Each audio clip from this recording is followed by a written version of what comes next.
All right, so we're doing Derasha Aleph, okay, on Shoftim.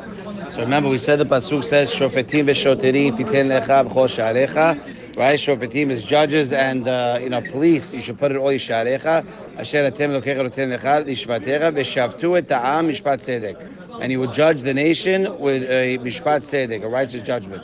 So the first question of the Zera Shimshon is, why are you telling me? Why does it start out in singular? Remember, it says Shofetim v'shotim titen lecha, to give you, and then at the end of the pasuk it says v'shavtu et ha'am. Am is plural. So why are you starting singular and then you're telling the nation, right? Which is it starts singular, ends with plural. That's the first question. Second question is v'shavtu, that these words are extra. Should have just said mishpat tzedek. Why does it say v'shavtu et ha'am? It's if you're telling me before that you're going to put shoftim v'shotrim titen lecha, to give you. Obviously, it's talking about you. Why does the pasuk have to go back and say v'shavtu etam? Who else are you going to be shofet? You're not going to judge China. You're not going to judge them. You're going to judge your own people. It's saying that we're going to. He's saying we're talking about infrastructure. You're going to put judges and police, and muscle police, whatever, to make sure that the judgments are fulfilled. So if that's the case, why say v'shavtu etam? It's obviously that it's talking about that you're going to judge the nation. Who else are you going to be judging? The third question we ask is that if you're saying, why does it say mishpat tzedek? It's obvious and pashut that if it's a mishpat tzedek, if you're going to be judging, you'll be judging righteously. You're not going to be judging unrighteously. You don't have to go out of your way to say mishpat tzedek. We know it's going to be tzedek. You're not going to come up with a wrong thing to say, right? You understand? It's not going to be it's obvious. It's obvious. You don't have to say judge correctly.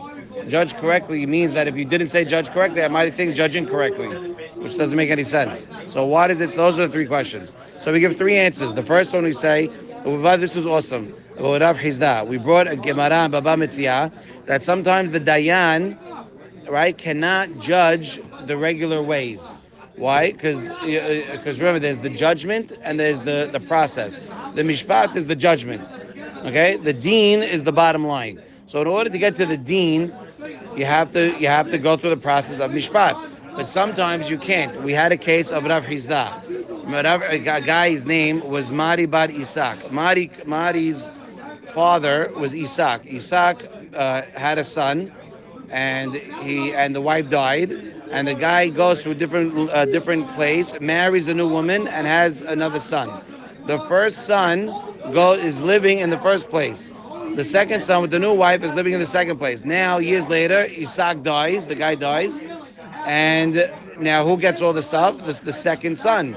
But now the first son hears that the father dies. The first son travels to the second son and tells him, I want half my stuff. And the guy says, I don't know who you are. I don't know you. So they go to Rav Hizda. So the first son takes the second son to Din, to Bet Din, to Rav Hizda.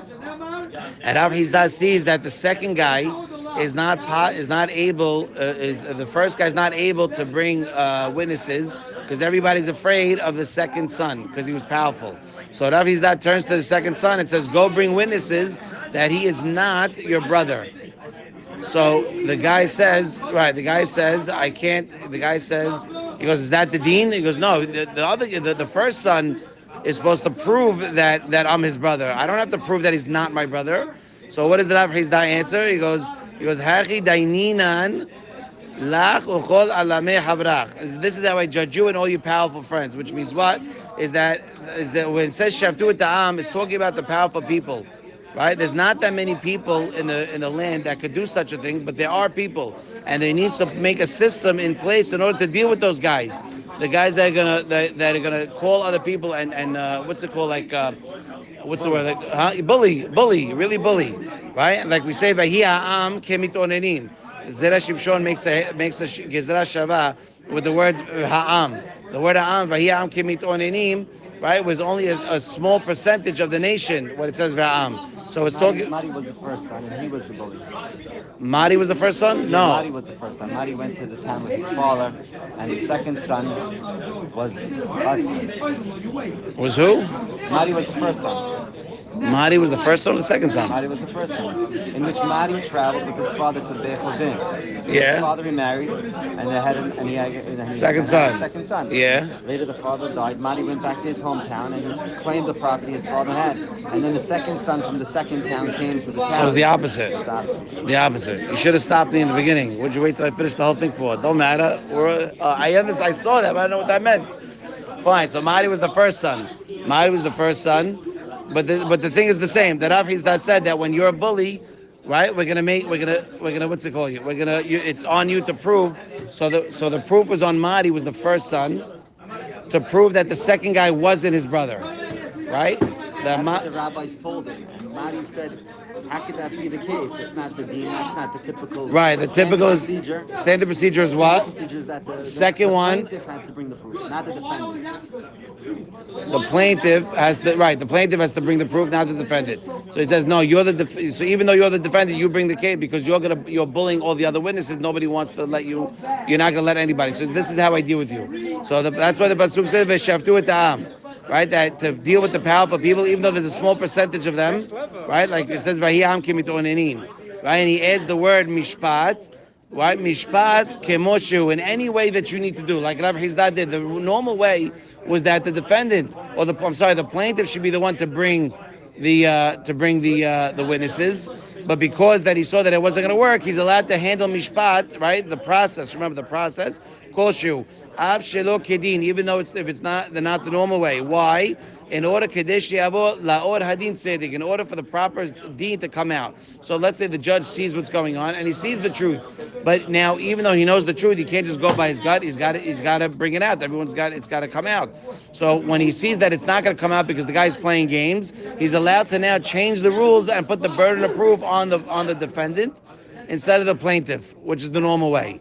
That's the first thing. That's the first answer of why it says v'shavtu ta'am. Who's the am? Is the 1%ers, the guys that like to play games and are messing around, right? Now the second explanation is we bring halachan shulchan aruch hoshe mishpat, that he brings the rosh.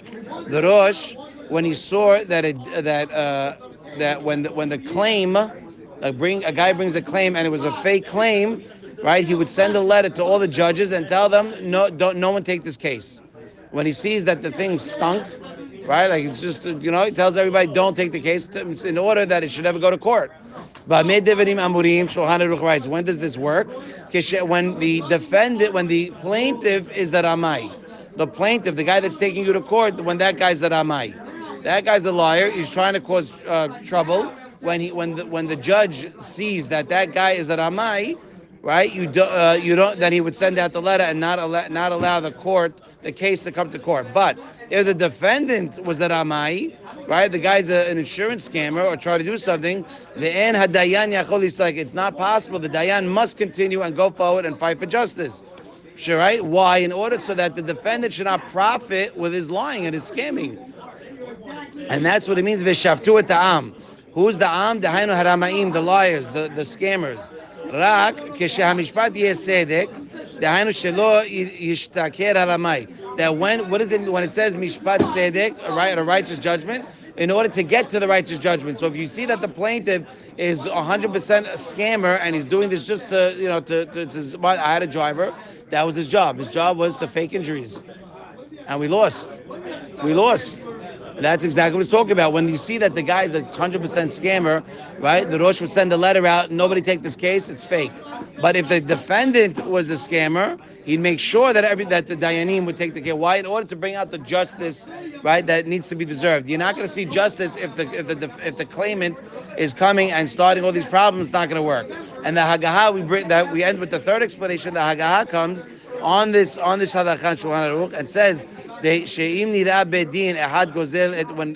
the Beit Din sees one person stealing from his friend, but he sees that he can't win, meaning that the guy is the saying, dot your I's and cross your T's. Dot your I's and cross your T's. Right? That when you see that the Beit Din sees that this guy's too slick, the guy gets taken to court every time, but he always gets out and nothing ever happens to him. When they see that they can't win him, what can they do? Shaftu et ha'am, they could judge everybody, the nation. What does that mean? They blackball him. They tell everybody else, don't do business with him. Don't do business with him until, that's a shamta. That's one of the things that hate him.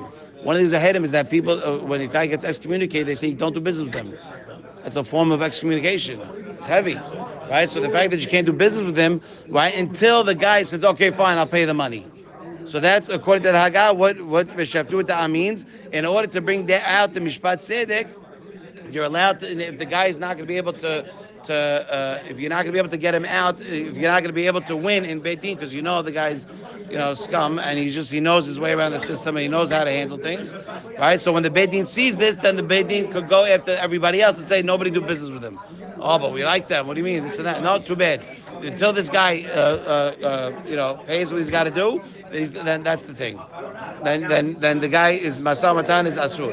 Right, so the zechut of our learning, we should never have to worry about these type of cases, and we should work in Shavah and live in Shavah. Baruch Adonai Le'olam. Amen. Amen.